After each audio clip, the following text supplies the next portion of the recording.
Hello दोस्तों, स्वागत है आप सबों का आपके अपने अलाइन जीके जीएस में। मैं हूं अमृत मिश्रा और आज की वीडियो में हम लोग चर्चा करने वाले हैं कि गवर्नमेंट जॉब की तैयारी कोई भी स्टूडेंट किस तरीके से कर सकता है। इसके लिए क्या क्वालिफिकेशन चाहिए या कौन कौन से स्टेप में उन्हें तैयारी पे किन किन बातों का ध्यान रखना है।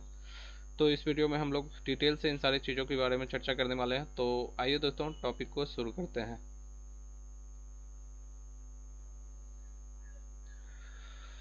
दोस्तों, गवर्नमेंट जॉब बहुत सारे स्टूडेंट्स का सपना होता है। और तो सबसे पहली बात, अगर आप गवर्नमेंट जॉब की तैयारी करते हैं तो आपको एक टारगेट फिक्स करना होता है।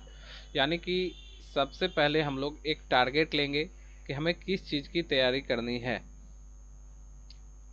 अब टारगेट आप अपनी क्षमता के अकॉर्डिंग या आपको जिस किसी भी फील्ड की तैयारी करनी है आप कर सकते हैं। अपने आपको देखते हुए आप टारगेट फिक्स कर सकते हैं। अब बहुत सारे लोगों का मन में होता है कि हमें क्लियर ही नहीं है कि हम क्या करें। तो दोस्तों, अभी हम आपको कुछ विकल्प दे रहे हैं जिसकी तैयारी आप इजीली कर सकते हैं। जैसे कि अगर आपने 12th कर लिया है या फिर आपने ग्रेजुएशन कर लिया,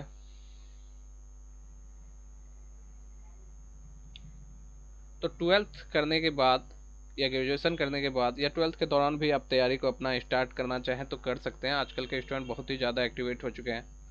तो अगर आप पहले से तैयारी करते हैं तो ये ज़्यादा बेहतर होता है। अपितु अगर आप सोच रहे होंगे कि ग्रेजुएशन करने के बाद मैं तैयारी स्टार्ट करूं, तो हो सकता है आपको काफ़ी देर हो जाए। आप पहले वाला सिचुएशन नहीं है। तो आपको सबसे पहले तो एक टारगेट फिक्स करना है। टारगेट पे अगर हम बात करें तो आप क्या करना चाहते हैं, दो विकल्पों को छाड़ देता हूँ जो आपको पहले से ही हर समय दिमाग में रहता है। एक तो दोस्तों इंजीनियरिंग। तो इंजीनियरिंग जो है दोस्तों, अगर आप करना चाहते हैं तो आपको आईआईटी वगैरह का एग्ज़ाम निकालना होता है। इसके अलावा बीटेक वगैरह भी कर सकते हैं। इसके अलावा बात करें मेडिकल, तो मेडिकल में बहुत सारे विकल्प हैं आपको जिसमें आप अपने करियर बना सकते हैं। तो इंजीनियरिंग और मेडिकल को छोड़ने के अलावा भी आपके पास बहुत सारे विकल्प हैं जिसमें आप गवर्नमेंट जॉब की तैयारी कीजिएगा। तो इन दोनों विकल्पों को साइड करने के बाद जो हमारे पास और विकल्प हैं, जैसे कि अगर आप तैयारी करना चाहें तो आप एसएससी की तैयारी कर सकते हैं, स्टाफ सिलेक्शन कमीशन। इसमें दो पोस्ट जो एकदम मेन देखने के लिए देखा जाता है वो है CHSL और दूसरा है दोस्तों CGL। तो SSC CHSL और CGL की वैकेंसी साले साल आती ही रहती है। आप और CHSL के लिए जो क्वालिफिकेशन चाहिए वो 12th चाहिए और CGL के लिए जो क्वालिफिकेशन चाहिए वो आपका ग्रेजुएशन चाहिए। यदि आप CHSL या CGL में इंटरेस्टेड होंगे तो मैं आपको इसकी सिलेबस के बारे में जानकारी दे दूंगा। उसके अलावा दोस्तों बात करें रेलवे, बहुत सारे स्टूडेंट जो हैं वो रेलवे की तैयारी करते हैं और रेलवे की तैयारी इसलिए करते हैं क्योंकि उनमें पहला चीज़ कॉमन होता है कि इंग्लिश। रेलवे के एग्ज़ाम में सबसे खास बात यह है कि इंग्लिश नहीं पूछा जाता है आपका, इसलिए बहुत सारे लोग इसकी तैयारी पे ज़्यादा ध्यान दे देते हैं। और अभी इस साल से तो रेलवे ने भी अपना कैलेंडर जारी किया है और अभी वैकेंसी आई है रेलवे की टेक्नीशियन की। तो नेक्स्ट वीडियो में मैं उस पर चर्चा करने वाला हूँ। और इसमें खास बात यह है कि इंग्लिश नहीं होगी, बाद बाकी जीके जीएस मैथ रीजनिंग तो वो सारे एग्जाम के सिलेबस हैं ही। एसएससी CHSL या CGL की तैयारी कीजिएगा तो उसमें इंग्लिश भी होगा, मैथ भी होगा, रीजनिंग भी होगा और जीके जीएस भी होगा। उन चारों चीज़ों पे फोकस करना है। किसी भी एग्ज़ाम अगर आप गवर्नमेंट जॉब की तैयारी करते हैं तो उसमें ये चीज़ आपको कॉमन देखने के लिए मिलती है। पहला इंग्लिश, दूसरा मैथ, तीसरा रीजनिंग, चौथा जीके जीएस। किसी भी एग्ज़ाम में जो सिलेबस अगर आप देखेंगे तो ये चार चीज़ें आपको कॉमन मिलेंगी। हो सकता है किसी में इंग्लिश हो या किसी में इंग्लिश ना हो, लेकिन math reasoning GK GS almost सारे एग्ज़ाम में आपको, अगर आप गवर्नमेंट जॉब की तैयारी कर रहे हैं तो आपको देना ही पड़ेगा इनके एग्ज़ाम। तो इसमें आपको ध्यान इसी बात का रखना है। तो दोस्तों, रेलवे में अगर बहुत सारे लोग जब तैयारी करते हैं तो वो या तो ग्रुप डी की तैयारी करते हैं या ग्रुप A B C की तैयारी करते हैं। इसके अलावा सबसे ज़्यादा जो तैयारी होती है वो ग्रुप डी की होती है, या फिर लोग सेकंड नंबर पे जो तैयारी करते हैं वो NTPC की है। तो इस साल भी NTPC की रेलवे वैकेंसी लाने वाला है जुलाई सितंबर के करीब में। तो ये आपके लिए अच्छा मौका हो सकता है। इसके अलावा बात करें, अगर आपको रेलवे के अलावा और किसी फील्ड में रुचि है तो आप बैंकिंग की तैयारी कर सकते हैं। बैंकिंग में भी आप चाहें तो तैयारी कर सकते हैं। इसमें 2 लेवल पे तैयारी होती है, एक तो क्लर्क के लेवल पे, दूसरा पीओ मैनेजर वगैरह के लेवल पे। तो क्लर्क का लेवल थोड़ा सा आसान होता है, पीओ का लेवल थोड़ा सा वास्ट होता है। इसमें भी सिलेबस आपका यही रहता है। तो उसके बाद बात करें और आप किस फील्ड की तैयारी कर सकते हैं, तो आप तैयारी कर सकते हैं गवर्नमेंट टीचर की। जी हाँ दोस्तों, जब से सैलरी पैकेज में मुनाफा हुआ है तब से बहुत सारे लोगों ने गवर्नमेंट टीचर बनने के लिए भी तैयारी करना स्टार्ट कर दिया है, और इस पर भी मैं आपको डिटेल में एक वीडियो दूंगा। तो गवर्नमेंट टीचर के लिए आपको पहले तो या तो डीएलएड करना पड़ेगा, या बीएड करना पड़ेगा, या फिर यूजीसी नेट वगैरह निकालना पड़ेगा, तब जाके आप गवर्नमेंट टीचर बन सकते हैं। इसके अलावा भी और भी एग्ज़ाम आपको इसमें देने पड़ते हैं। उस तो जब मैं गवर्नमेंट टीचर के बारे में बताऊंगा तो उसके लिए अलग से एक वीडियो दूंगा। इसके अलावा बात करें और आपके पास कौन से विकल्प हैं, इसके अलावा दोस्तों आपको आर्मी पसंद है तो आप आर्मी की तैयारी कर सकते हैं। लेकिन अब जो है आर्मी वगैरह में जो वैकेंसी निकाली जा रही है वो अग्निवीर के नाम से, और ये अब 4 साल का कर दिया गया है। तो जब से 4 साल का हुआ है तब से कुछ लोगों का रुझान इसमें कम हो चुका है, लेकिन फिर भी ये आपके करियर के लिए अच्छा विकल्प है। और अगर आप इसमें से 4 साल बाद भी आते हैं तो आपको अन्य जॉब में भी प्रेफरेंस मिलता है, तो आप आर्मी वगैरह की भी तैयारी कर सकते हैं। इसके अलावा दोस्तों बात करें, अगर हम स्टेट लेवल में बात कर लें तो स्टेट लेवल एग्ज़ाम में आप जैसे कि बिहार एसएससी हो गया, इसकी तैयारी कर सकते हैं। इसके अलावा बीपीएससी हो गया, बीपीएससी की तैयारी कर सकते हैं दोस्तों। इसके अलावा बिहार दरोगा की तैयारी कर सकते हैं। बिहार पुलिस या अदर स्टेट की पुलिस की तैयारी भी आप कर सकते हैं। तो ये सारे आपको स्टेट लेवल में कुछ वैकेंसियाँ जो मैं आपको बता रहा हूँ। इसके अलावा दोस्तों अगर आप इससे भी बड़े एग्ज़ाम की तैयारी करना चाहते हैं तो आपके पास विकल्प है यूपीएससी का, और बहुत सारे लोग इसकी तैयारी करना भी चाहते हैं। इसकी भी डिटेल में सिलेबस हमारे चैनल पे जल्द ही अपलोड होने वाली है, तो आप उस वीडियो को देख लीजिएगा कि इसकी तैयारी किस तरीके से करना है। पार्टिकुलर हर एक जितना भी मैं बता रहा हूँ हर एक के लिए मैं एक वीडियो अपलोड करके दूंगा, जिसमें आपको उस एग्ज़ाम के बारे में डिटेल में चर्चा होगी और उसकी तैयारी कैसे करनी है आपको मैं ये भी बताऊँगा। तो ये हो गए आपके पास कुछ विकल्प। अगर आपको इन सारे फील्ड में से किसी फील्ड में जाना है तो ये सारे आपके पास खुले विकल्प हैं। जो गवर्नमेंट सेक्टर के लोग जितने भी लोग तैयारी करते हैं वो ज़्यादातर इन्हीं चीज़ों में से किसी न किसी चीज़ की तैयारी करते रहते हैं। तो उम्मीद है कि आपको क्लियर हो गया। अब हम बात करेंगे कि जब आपने एक टारगेट ले लिया, यानी कि आपने पहले नंबर पे मैंने बोला था कि आपको एक टारगेट डिसाइड करना है, और टारगेट डिसाइड करने के बाद दोस्तों जब आपका टारगेट फिक्स हो गया, मान लीजिए कि आपने सिंपल सी बात है कि आपने बीपीएससी का टारगेट रखा, तो टारगेट तो आपने रख लिया। अब आपका पहला काम क्या होना चाहिए दोस्तों, तो इसके बाद जो हमारा पहला काम होता है वो होता है सिलेबस। जिस भी एग्ज़ाम को आपने टारगेट में रखा है उसका सिलेबस क्या है ये आपको मालूम होना चाहिए, क्योंकि अगर आप पढ़ने की कोई सीमा है नहीं, आप कितना भी स्टडी कर लीजिए, वो ऐसा बात नहीं है कि नॉलेज बर्बाद जाता है, नॉलेज काम में आता है, लेकिन सिंपल सी बात है कि अगर आप उसको सही जगह पे यूज में नहीं लाइएगा तो गवर्नमेंट सेक्टर में आपका करियर नहीं बनेगा। ये बात एकदम सच है, क्योंकि पढ़ाई जो है वो दरिया है और आपको डूब के पार निकल जाना है। तो सिंपल सी बात है, इतना आसान ये होगा नहीं। तो आपको सबसे पहले क्या करना है कि सिलेबस के बारे में अच्छे तरीके से जानकारी रखनी है कि किस एग्ज़ाम में किस चैप्टर से कितने क्वेश्चन आते हैं, आपको इसके बारे में भी एनालिसिस होना चाहिए। और फिर आपको सबसे पहले सिलेबस पूरा करना है। तो सिलेबस आप कहाँ से पूरा करते हैं ये आप पे निर्भर करता है।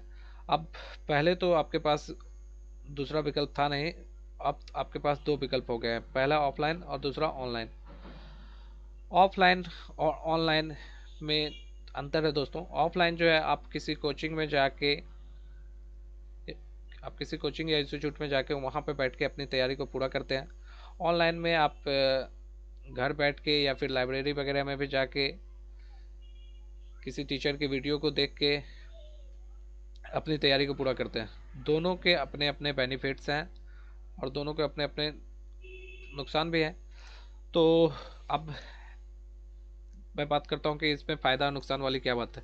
तो देखिए दोस्तों, ऑफलाइन कोचिंग में आप टीचर के सामने में रहते हैं और टीचर आप पे पूरा ध्यान दे पाता है। बात है पोटेंशियल की, तो टीचर आप पे पूरा ध्यान देगा। और अगर आपको लगता है कि आप खुद से ही आप में पोटेंशियल है कि आप स्टडी कर सकते हैं, तो आपके लिए ऑनलाइन भी बेहतर है। और दोनों में अंतर भी है। ऑफलाइन कोचिंग की फ़ी बहुत ज़्यादा होती है दोस्तों। तो बात करें फ़ी की तो बहुत ज़्यादा होगी। अगर आप किसी भी बड़े एग्ज़ाम की तैयारी करें तो ये आराम से आपसे 15-20-30 या उससे भी ज़्यादा पैसे चार्ज कर सकता है। तो 15-20-30 का मतलब 15-20-30 हज़ार रुपये है दोस्तों। तो अगर आप बीपीएससी वगैरह की तैयारी करने के लिए जाएँ किसी ऑफलाइन कोचिंग में, तो आपके लिए जो फ़ी होगी वो 15-20 हज़ार के करीब में होगी। और अगर आप उससे भी बड़े ब्रांडेड कोचिंग में जाइएगा तो ये फ़ी लाख रुपए के करीब में भी जा सकती है। तो इसमें कोई नई बात नहीं है। इसके अलावा ऑनलाइन कोचिंग में इन सारे कोर्स की फ़ी ज़्यादा नहीं होता है। ये सभी कुछ तो ऐसे भी टीचर हैं जो कि आपको 200 से भी पढ़ाना स्टार्ट कर देते हैं। और 200 से लेके सिंपल सी बात है 1000, 1200, 1500, 3000, 4000 इस तरीके से फ़ी रखा जाता है। कोर्स वाइज फ़ी होता है ये, तो उतना चिंता करने वाली बात नहीं है। लेकिन दिक्कत इसमें एक चीज़ और है कि ज़रूरी नहीं है कि ऑनलाइन हो या ऑफलाइन कोचिंग हो, सारे के सारे टीचर आपके योग्य ही हों। ये सबसे बड़ा सवाल उठता है मन में कि अगर आप कहीं पे पढ़ रहे हैं तो आपको जो सब्जेक्ट पढ़ाया जा रहा है अगर आपको समझ में आ रहा है तब तो ठीक है बाबू कि आपकी तैयारी सही चल रही है। अगर आपको वो सब्जेक्ट समझ में नहीं आ रहा है या चाहे कोई भी सब्जेक्ट हो, तो फिर आपकी तैयारी में कहीं ना कहीं गड़बड़ है। तो आपको अपने तैयारी करते समय पूरा ध्यान रखना है। और आपको जैसा कि मैंने बता दिया कि आप ऑफलाइन या ऑनलाइन अपनी स्टडी को कर सकते हैं। तो उम्मीद है कि आपको ये बात क्लियर हो गई होगी। सेकेंड जो हमारा टारगेट था वो सिलेबस, तो सिलेबस आप कहीं से भी पूरा कर सकते हैं जैसा कि मैंने बता दिया। और जिस एग्ज़ाम को अपने ध्यान में रखा है उसका सिलेबस को ध्यान में रख के ही आपको तैयारी करनी है।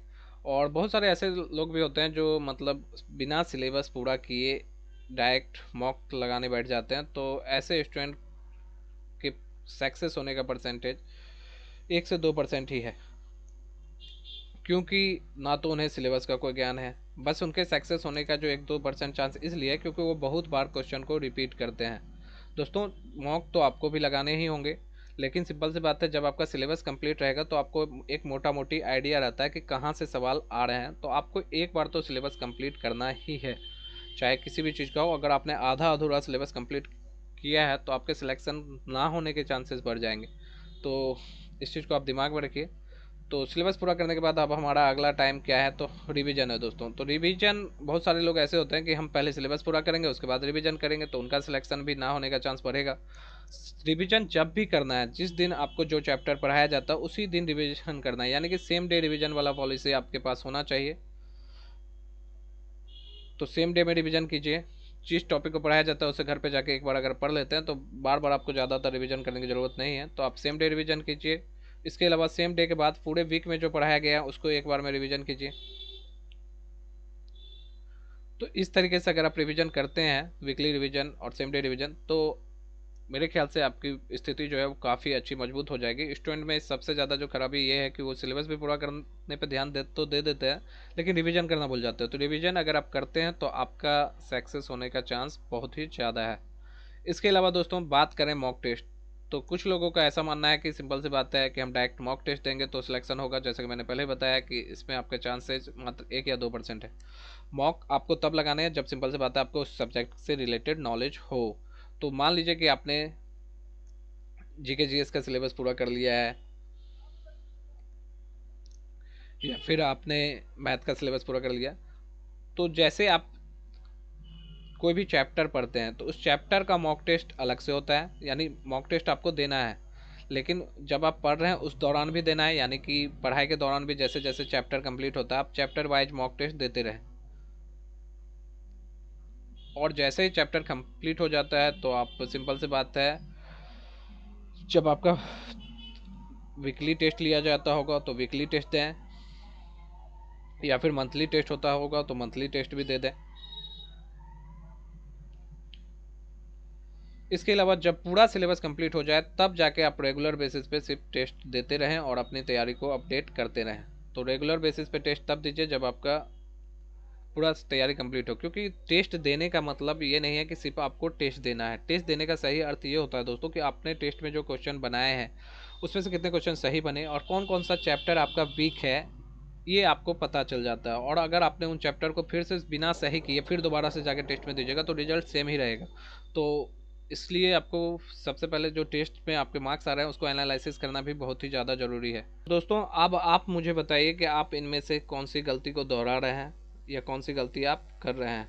कुछ लोगों का दोस्तों ऐसा भी मानना है कि सिंपल सी बात है सर, हमने जो तैयारी की है, तैयारी करने के दौरान हमें फॉर्म भरना चाहिए या नहीं भरना चाहिए।